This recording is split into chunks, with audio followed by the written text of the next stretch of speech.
My fiancée spiked my drink at our engagement party. I lost 8 months and my surgical career. She has no idea I remember everything. The first thing I noticed when consciousness returned was the texture of institutional sheets against my skin, that particular blend of overwashed cotton and chemical detergent that exists only in hospitals and psychiatric facilities. My mouth tasted like rust and sedatives, my tongue thick and uncooperative when I tried to form words. The neurologist standing beside my bed had kind eyes behind wire-rimmed glasses, but her voice carried the careful neutrality of someone delivering news that would shatter whatever remained of my life. Dr. Ethan Rivera, I'm Dr. Patel. You've been with us at Meadowbrook Psychiatric Hospital for 8 months. Do you know why you're here? I tried to shake my head, but the movement made the room tilt sickeningly. My memories existed in fragments, sharp-edged pieces that didn't fit together properly, creating a picture I couldn't fully see but knew was wrong somehow.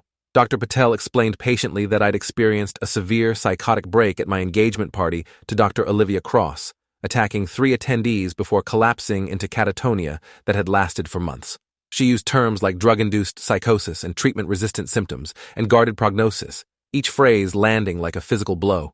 I'd been a cardiothoracic surgery resident at Boston Memorial, she continued, one of the most promising in my class, until the incident had ended my career permanently. The Massachusetts Medical Board had revoked my license during my hospitalization after reviewing evidence of my violent behavior and the toxicology reports showing multiple controlled substances in my system at levels suggesting recreational use or suicide attempt.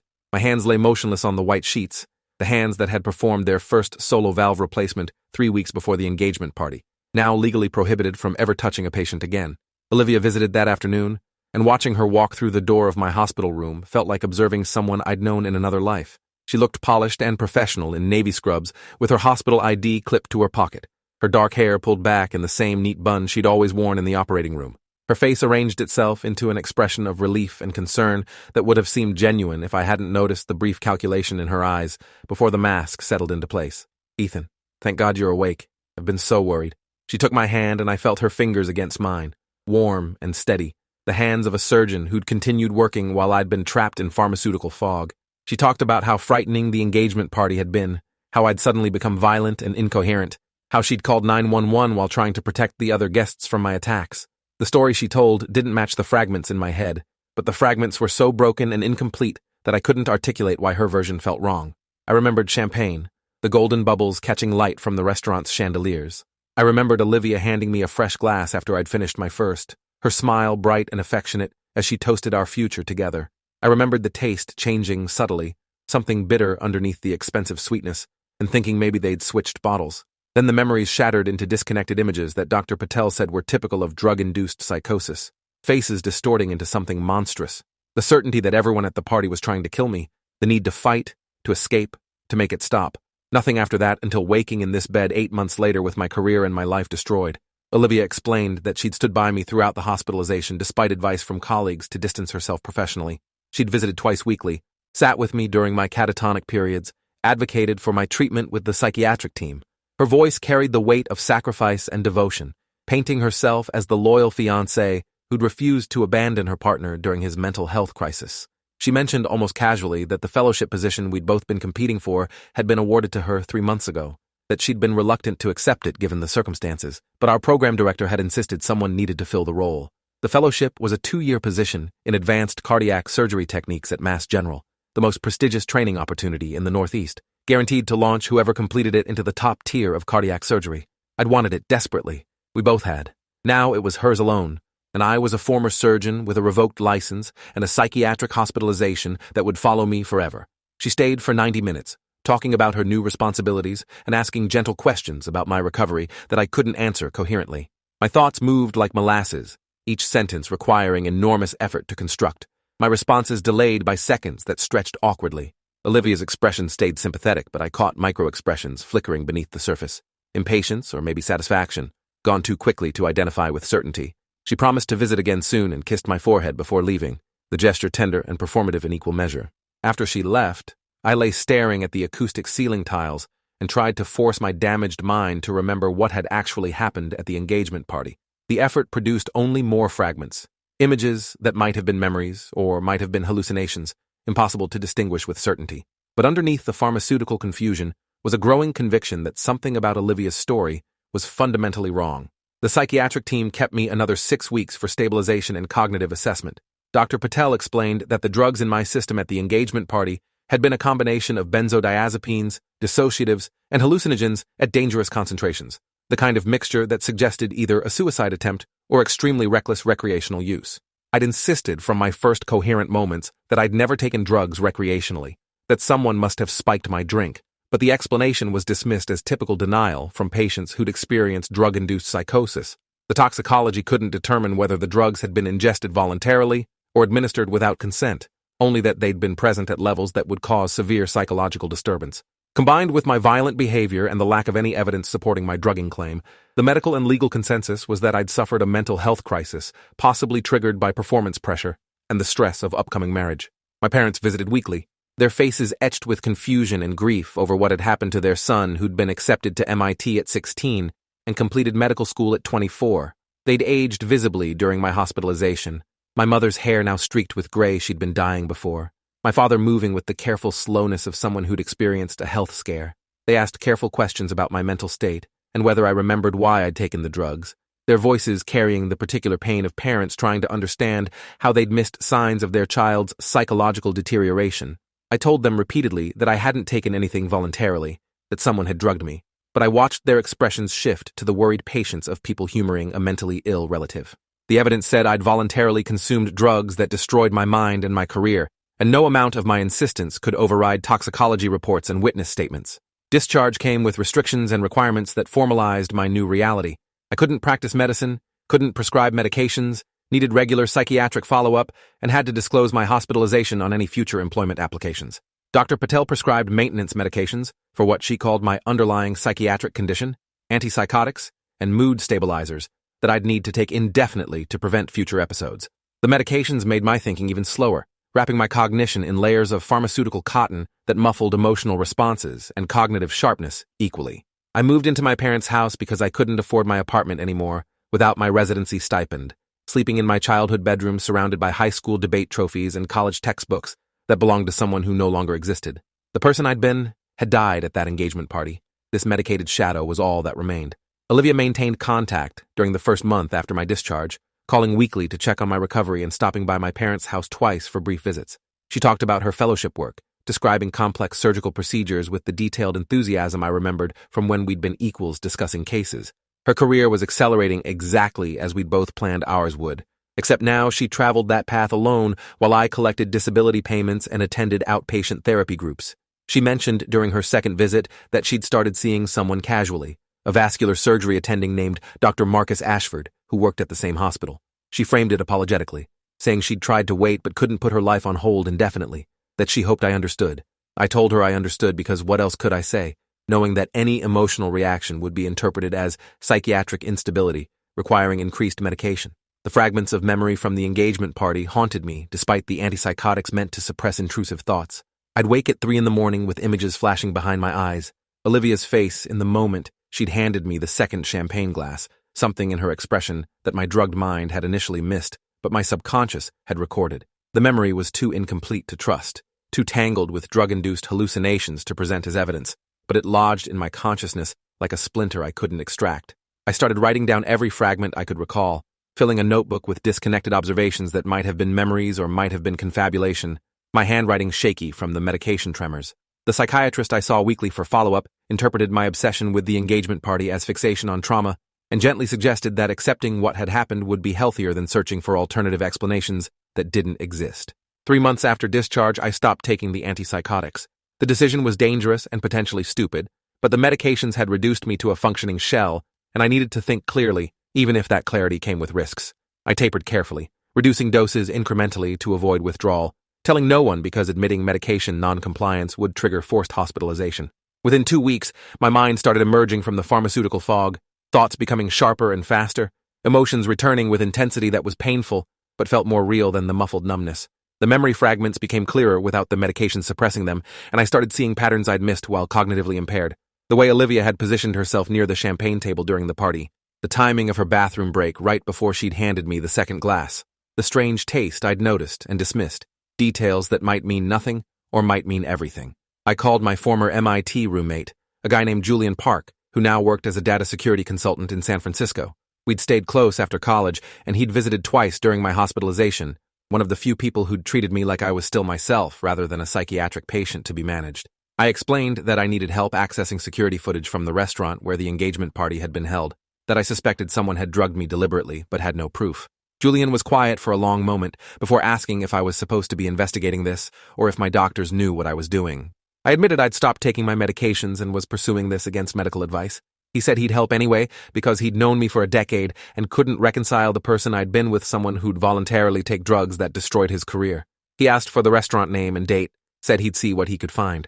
Julian called back 3 days later with news that the restaurant's security system had been upgraded 8 months ago and the old footage had been erased during the transition.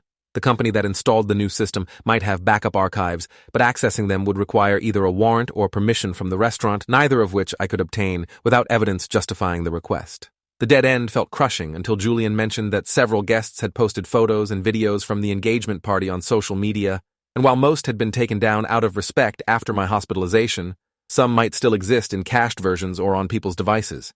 He suggested I contact guests directly and ask if anyone had footage from the party, particularly video taken near the champagne table. The approach felt invasive and pathetic, but I had no alternatives, so I started compiling a list of everyone who'd attended and systematically reaching out. Most people responded with some version of sympathetic discomfort, offering support for my recovery while declining to discuss the engagement party. A few sent photos they'd taken showing me looking normal and happy in the early evening, before whatever happened had happened. My college friend Amanda Liu sent a video she'd filmed on her phone while dancing, the background showing various guests mingling, including a few seconds of Olivia near the bar area. The footage was brief and poorly framed, but I watched it 30 times in a row, studying every pixel of Olivia's movements. She appeared to be talking to someone off camera while standing near the champagne bottles, her body angled to block the view of what her hands were doing. The video quality was too poor to show details, and the timestamp indicated it was taken 40 minutes before my psychotic break, but it placed her near the alcohol during the relevant time frame. Dr. Neil Roth, an emergency medicine attending who'd been at the party, sent an email that changed everything. He'd been one of the people I'd allegedly attacked during my psychotic episode, and his message opened with careful language about understanding that I'd been mentally ill and not responsible for my actions. But he included information that made my hands shake while reading. He'd been working in the ER the night they'd brought me in and had personally overseen my initial treatment. The toxicology panel had shown unusually high concentrations of midazolam and ketamine, drugs that were both controlled substances typically used in hospital settings, combined with what appeared to be LSD or a similar hallucinogen. The combination wasn't typical of recreational drug use because the specific medications weren't commonly available outside medical facilities. He'd found it strange at the time, but the working assumption had been that I'd somehow obtained hospital drugs for recreational purposes, perhaps through my access as a surgical resident. Dr. Roth's email continued with a detail that he'd mentioned to investigators, but which hadn't been included in official reports because it seemed irrelevant. Several other people at the engagement party had complained of feeling unusually tired or dizzy during the evening, symptoms consistent with low-dose benzodiazepine exposure. No one else had experienced psychotic symptoms or been hospitalized, but the pattern suggested that multiple drinks might have been contaminated with sedatives, possibly including mine, at much higher concentration. The police had investigated briefly, but found no evidence of systematic drugging and concluded that people had simply been drinking too much at an open bar event. Dr. Roth said he'd always wondered about the coincidence, but had no proof of anything sinister. His email ended with an offer to discuss further if I wanted, and his personal cell phone number. I called him immediately. Dr. Roth agreed to meet at a coffee shop in Cambridge, far enough from Boston Memorial that we wouldn't encounter colleagues. He looked uncomfortable when I arrived, the expression of someone who'd been debating whether helping me was appropriate or just enabling potential delusions. I showed him the notebook where I'd documented every memory fragment and the timeline I'd constructed of the engagement party. He listened carefully while I explained my theory that Olivia had deliberately drugged me to trigger a psychotic episode that would eliminate me as competition for the fellowship. The theory sounded insane spoken aloud, the paranoid accusation of someone with documented psychiatric issues against his successful fiancée who'd stood by him. But Dr. Roth didn't dismiss it immediately. Instead, he asked questions about Olivia's access to controlled substances and whether I knew of any motive beyond professional competition.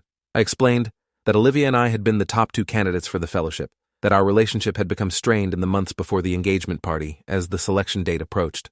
We'd started as colleagues who respected each other's skills, had dated for 18 months before I'd proposed, but underneath the romantic relationship was constant competitive tension. Every case we scrubbed in on became an unspoken contest about who performed better. Every presentation to attendings felt like a competition for approval. The engagement had been partly genuine affection and partly a way to neutralize the rivalry by becoming a team instead of opponents.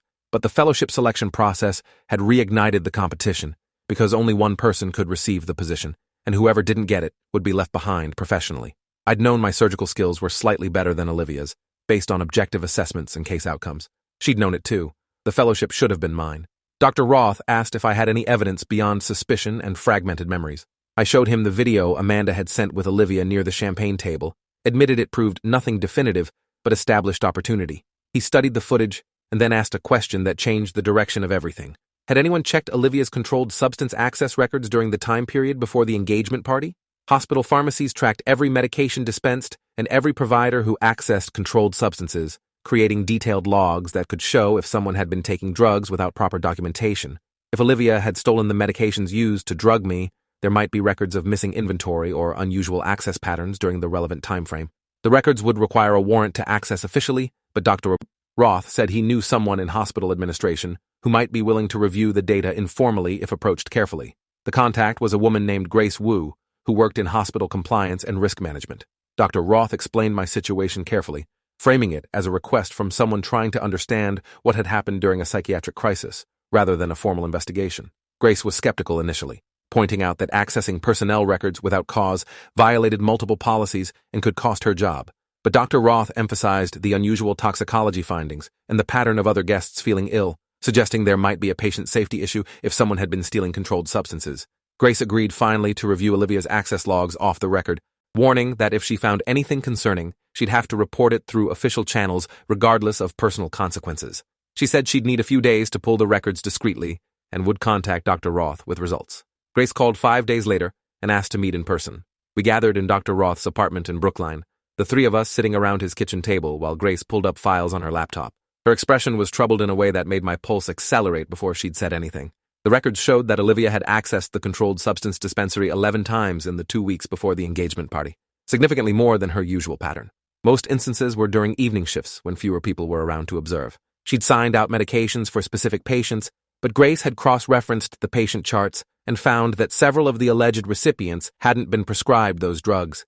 The discrepancies suggested Olivia had been falsifying documentation to steal midazolam and ketamine, the same drugs that had shown up in my toxicology at dangerous concentrations. Grace explained that she'd also found something else disturbing. Olivia had filed a controlled substance loss report 3 days before the engagement party, claiming that a vial of midazolam had fallen from her pocket and shattered in a stairwell, requiring disposal.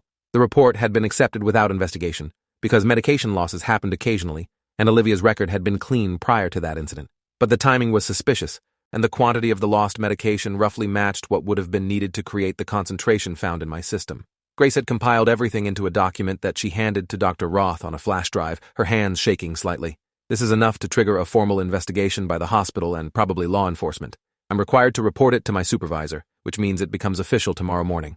I wanted you to see it first, because this is your life, and you deserve to know the truth before everything explodes. I sat staring at the laptop screen showing Olivia's controlled substance access logs, the proof I'd been searching for that someone had deliberately destroyed my career and my mind. The evidence wasn't perfect or conclusive enough to guarantee criminal charges, but it was substantial enough to raise serious questions about what had happened at the engagement party. Dr. Roth asked what I wanted to do with the information. I could let Grace report it through official channels and let the investigation proceed, which would be slow and bureaucratic, and might never result in charges if Olivia had covered her tracks carefully. Or I could confront Olivia directly with what I'd found and try to get a confession before she knew about the investigation. The second option was risky because it would alert her to destroy any remaining evidence, but it also offered the possibility of catching her off guard before she'd prepared defensive strategies. I chose confrontation because I needed to see her face when presented with evidence of what she'd done. I called Olivia and asked if we could meet to discuss something important about my recovery. She agreed immediately with concern in her voice that sounded genuine, suggesting dinner at a quiet restaurant in the South End.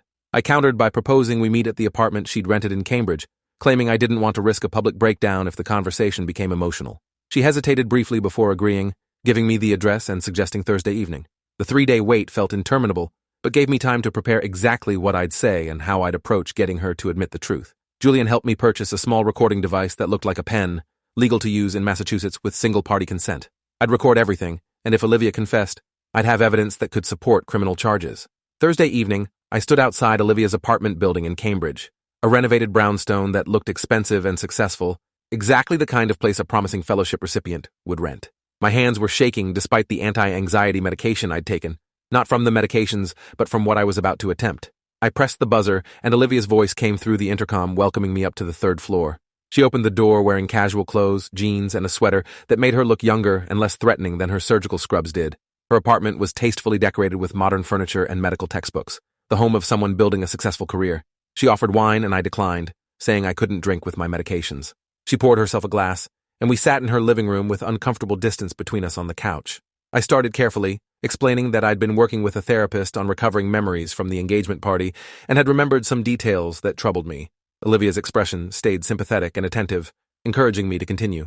I described the memory of her handing me the champagne with something off about the taste, admitted I knew it sounded paranoid but couldn't shake the feeling that something had been added to my drink. I watched her face carefully while speaking and saw a micro-expression flash across her features, something between alarm and calculation, gone almost instantly.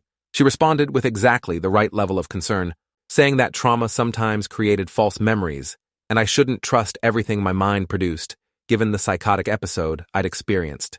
She suggested I discuss these thoughts with my psychiatrist before fixating on them. I pushed further, explaining that I'd obtained my toxicology report and noticed the specific drugs in my system weren't typical of recreational use. The combination of midazolam and ketamine with hallucinogens suggested someone with medical knowledge had created a mixture designed to cause psychosis rather than euphoria.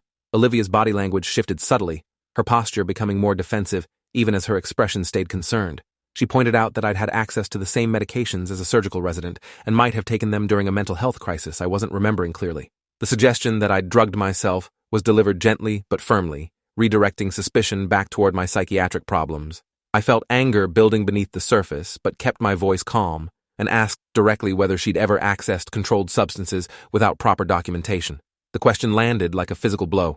Olivia went very still, her wine glass frozen halfway to her mouth, and I watched her process the implications of what I'd just asked. She recovered quickly, too quickly, her response prepared, as if she'd been expecting this conversation eventually. She said she didn't appreciate being accused of drugging me when she'd stood by me throughout my hospitalization while everyone else had written me off. She listed everything she'd sacrificed to support me. The emotional toll of watching my mental health deteriorate, the professional awkwardness of being engaged to someone who'd had a psychotic breakdown. The counterattack was designed to make me feel guilty for questioning her loyalty, but underneath the offended tone, I heard something else. Fear. She knew something was coming and was preparing defenses. I pulled out my phone and showed her the video Amanda had sent, the brief footage of Olivia near the champagne table at the engagement party. I explained that I'd been gathering evidence systematically, talking to guests, and reviewing everyone's movements during the relevant time frame. The video wasn't proof, but it established that she'd had opportunity to spike my drink. Olivia studied the footage and then laughed, the sound brittle and forced.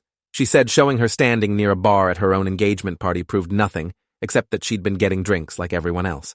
But her hands were trembling slightly, and she set down her wine glass as if afraid she might drop it. I mentioned that multiple other guests had felt ill during the party, suggesting widespread drugging, and that the police had simply failed to investigate thoroughly. Olivia's face went pale beneath her makeup. I made my final move, explaining that hospital compliance had reviewed controlled substance access records and found irregularities in her usage patterns during the weeks before the engagement party. I didn't mention Grace specifically or indicate that an official investigation was imminent, letting Olivia believe I'd somehow obtained the information independently. Her reaction was immediate and devastating, confirmation written across her features before she could control her expression. She knew exactly what records I was referring to and knew what they showed. She tried to recover, claiming any discrepancies were clerical errors or legitimate patient care she could document, but her voice lacked conviction. She asked how I'd accessed confidential personnel records, shifting to offense by questioning my methods. I ignored the question and asked again directly whether she'd stolen controlled substances to drug me at the engagement party. The silence stretched for 30 seconds that felt eternal. Olivia stared at me with an expression cycling through calculation, defiance, and something that might have been regret. When she finally spoke, her voice was quiet and almost sad. You were going to get the fellowship. Everyone knew it. Your surgical precision was better than mine. Your case outcomes were better. The attendings preferred you. I'd worked just as hard, sacrificed just as much, but I was always going to be second place behind Dr. Ethan Rivera, the genius who got into MIT at 16. The bitterness in her tone was corrosive, years of resentment distilled into a few sentences. She explained that she'd initially only planned to make me sick enough to miss the final fellowship presentations, thinking moderate sedation would cause flu-like symptoms that would keep me home for a crucial day. But she'd miscalculated the dosage, or I'd drunk more than expected, and the combination had triggered a psychotic break instead of just sedation. She claimed she'd panicked when I'd started acting violent and incoherent, that calling 911 and playing the concerned fiancée had been genuine fear for my safety, combined with self-preservation. She'd spent the 8 months of my hospitalization terrified that I'd wake up with clear memories and destroy her career with accusations. When I'd emerged confused and cognitively impaired, she'd realized the drugs had caused permanent damage that made me no longer credible. She'd maintained the supportive fiancé act partly from guilt and partly to ensure I stayed convinced my breakdown had been mental illness rather than drugging. The confession spilled out like she'd been carrying the weight alone for too long and finally needed to share the burden with someone. She looked at me with something resembling pleading in her eyes, asking if I understood that she'd never intended to permanently harm me, that the outcome had been an accident rather than deliberate cruelty. I asked if the recording device in my pocket had captured everything clearly, speaking loudly enough to ensure the microphone picked up my words. Olivia's face transformed from vulnerable to furious in an instant, realizing she'd been manipulated into confessing. She lunged toward me, trying to grab my jacket where the pen was clipped, and I blocked her reflexively, old surgical resident instincts making me faster despite months of medications. She screamed that the recording was illegal and inadmissible, that I'd tricked her and any lawyer would get it thrown out. I corrected her calmly, explaining that Massachusetts was a one-party consent state, and I'd had every right to record our conversation without her knowledge. The recording might not be perfect legal evidence, but combined with the controlled substance access logs and the toxicology reports, it built a compelling case that would interest prosecutors and medical boards. Olivia started crying then, genuine tears rather than performative emotion, the breakdown of someone watching their carefully constructed life disintegrate. She begged me not to report her, claiming she'd lose everything including her medical license and fellowship and would probably face criminal charges. She offered to resign from the fellowship and recommend me as replacement, offered to publicly admit what she'd done and face professional consequences if I'd agree not to pursue criminal charges. The offers were desperate and meaningless because she'd already destroyed my surgical career permanently, and no amount of professional redemption would restore the 8 months I'd lost or reverse the brain changes from the drugs she'd used. I told her that Grace Wu was reporting the controlled substance discrepancies tomorrow morning and that an official investigation was already beginning regardless of what I decided. Then I left her apartment while she was still crying and drove directly to the police station. Detective Sharon Ortiz took my statement and listened to the recording with an expression that shifted from skepticism to grim determination. She explained that drug-facilitated assault cases were difficult to prosecute because they relied heavily on victim credibility and often came down to he-said-she-said scenarios. But this case had unusual corroboration through the hospital records, the toxicology evidence, and the recorded confession. She'd need to consult with the district attorney about charges, but believed they'd pursue prosecution for assault with intent to cause bodily harm and possibly attempted murder depending on how they interpreted Olivia's intent. The medical board would conduct parallel investigation that would likely result in license suspension or revocation, regardless of criminal outcome. Detective Ortiz asked if I understood that going forward meant extensive legal proceedings and public exposure of everything that had happened, including my psychiatric hospitalization. I confirmed I understood and was prepared to pursue justice, regardless of personal cost. The hospital launched its investigation within days of Grace's report, and Olivia was suspended immediately pending review. The controlled substance discrepancies were serious enough to warrant criminal investigation, even without my accusations, and the pharmacy board got involved to assess whether there had been systematic theft. News of the investigation reached Boston Memorial's rumor network quickly, and suddenly everyone who'd treated me with sympathy for my mental breakdown was reassessing the narrative. Dr. Roth contacted several people from the engagement party and asked them to provide formal statements about feeling ill during the event, creating a pattern of drugging that supported my case. 3 guests came forward reporting symptoms consistent with benzodiazepine exposure, none serious enough to have sought treatment but all concerning in retrospect. The accumulating evidence transformed the story from a sad case of mental illness to a deliberate assault by someone trusted with access to dangerous medications. The district attorney filed charges 6 weeks after my visit to Olivia's apartment. The formal charges were assault and battery with a dangerous weapon, the weapon being the controlled substances she'd used to drug me, along with larceny of drugs and professional misconduct. The attempted murder charge had been considered but rejected because proving Olivia intended to kill me, rather than just incapacitate me temporarily, was difficult given her recorded confession. The maximum sentence for the charges filed was 15 years in prison, plus permanent revocation of her medical license. Olivia hired a prominent criminal defense attorney, who immediately filed motions to suppress the recorded confession, arguing I'd obtained it through deception and emotional manipulation. The motion was denied because Massachusetts law clearly permitted single-party consent recording and my methods, while ethically questionable, were legally sound. The preliminary hearing happened in November, 11 months after the engagement party that had destroyed my surgical career. I testified about the fragments I'd remembered and the investigation I'd conducted, presenting myself as someone who'd been cognitively impaired but had fought through the disability to find truth. Olivia's attorney tried to discredit me by emphasizing my psychiatric hospitalization and suggesting my memories were unreliable fabrications influenced by paranoid delusions. The strategy might have worked except for the controlled substance logs and the recording of Olivia's confession, evidence that corroborated my account independent of my credibility. The judge found probable cause to proceed to trial and set bail at $200,000, which Olivia's parents posted within hours.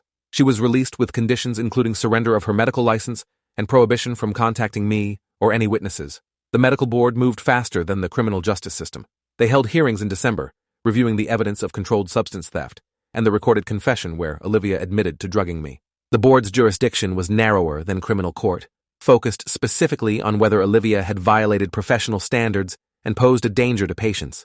The conclusion was unanimous and swift. Olivia's medical license was permanently revoked for gross professional misconduct and drug diversion. She'd never practice medicine again in any capacity, couldn't prescribe medications or work in clinical settings. The career she'd destroyed mine to advance had ended completely, all the years of training and sacrifice rendered worthless by her decision to spike my champagne with drugs stolen from patients. The board's written decision noted that physicians who weaponized their medical access betrayed fundamental trust and couldn't be allowed near patients regardless of other qualifications. The criminal trial began in February, 14 months after the engagement party. Jury selection took 3 days as Olivia's attorney eliminated anyone with medical background or personal experience with drugging. The final jury was 8 women and 4 men, mostly middle-aged, with expressions suggesting they understood the seriousness of what they were evaluating. The prosecution's opening statement was straightforward and damning. They presented the timeline of Olivia's controlled substance access, the toxicology showing those same drugs in my system, the video placing her near the champagne table, and the recorded confession tying everything together. The prosecutor, a woman named Lisa Thornton, emphasized that this wasn't a case of mental illness or recreational drug use gone wrong. It was deliberate assault by someone who'd used her medical training and access to eliminate professional competition by causing permanent brain damage to her fiancé. Olivia's defense strategy focused on minimizing intent and emphasizing accident.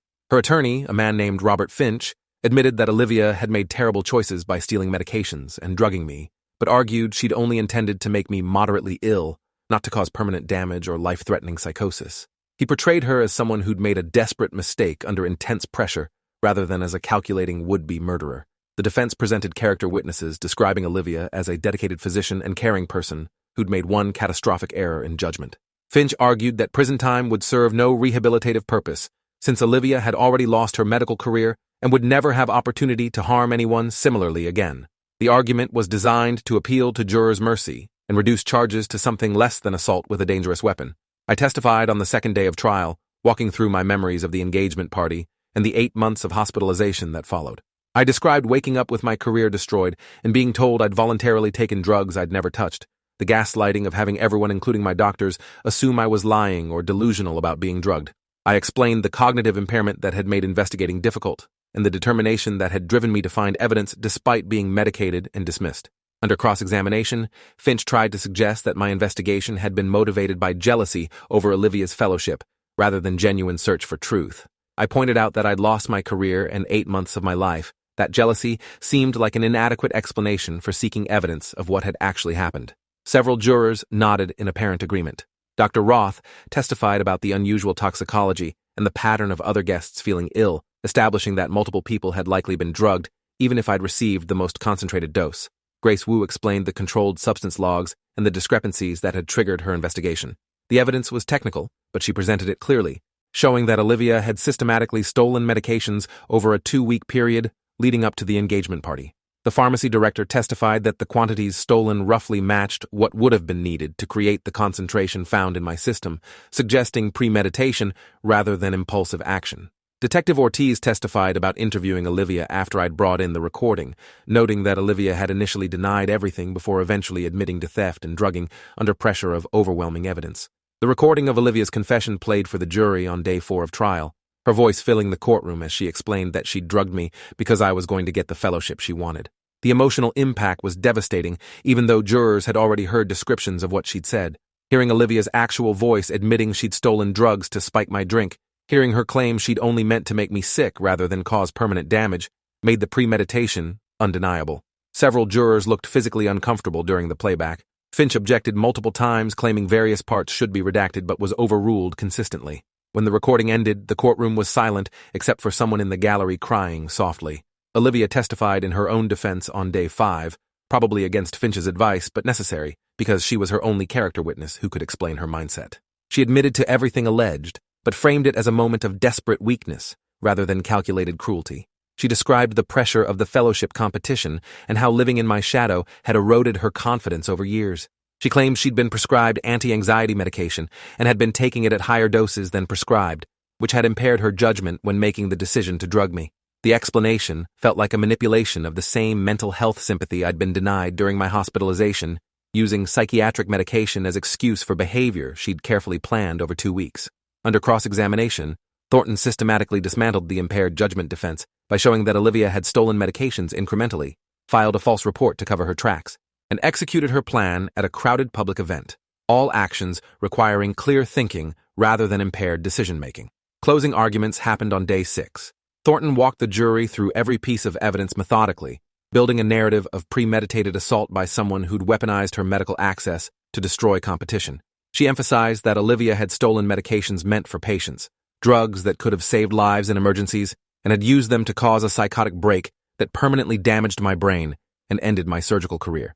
She asked the jury to hold Olivia accountable, not just for her intent, but for the actual consequences of her actions, the 8 months I'd lost, the career that would never be recovered, the ongoing cognitive challenges I'd face forever. Finch's closing argued that strict punishment wouldn't serve justice because Olivia had already lost her career and posed no ongoing threat.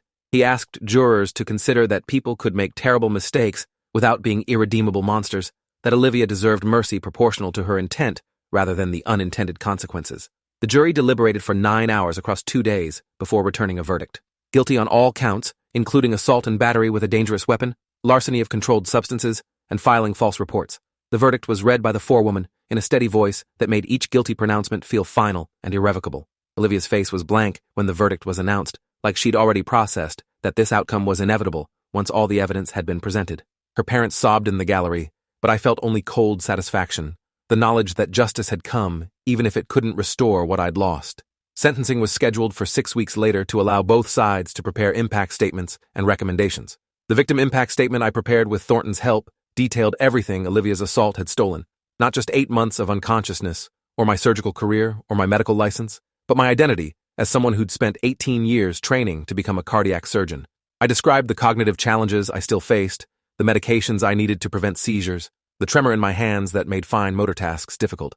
I explained that I'd need to find a completely different career path because I'd never work in medicine again, that all the years of education and training had been rendered worthless by someone who'd claimed to love me. I asked the judge to impose the maximum sentence allowable because Olivia had shown no genuine remorse beyond self-pity over her ruined career, and because other physicians needed to understand that weaponizing medical access carried severe consequences.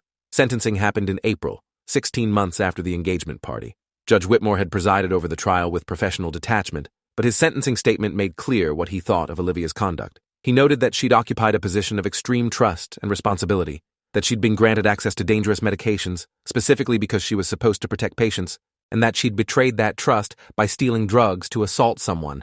He rejected the defense argument for lenient sentencing, stating that first-time offenders who commit calculated assaults using their professional access didn't deserve reduced sentences simply because they hadn't been caught before.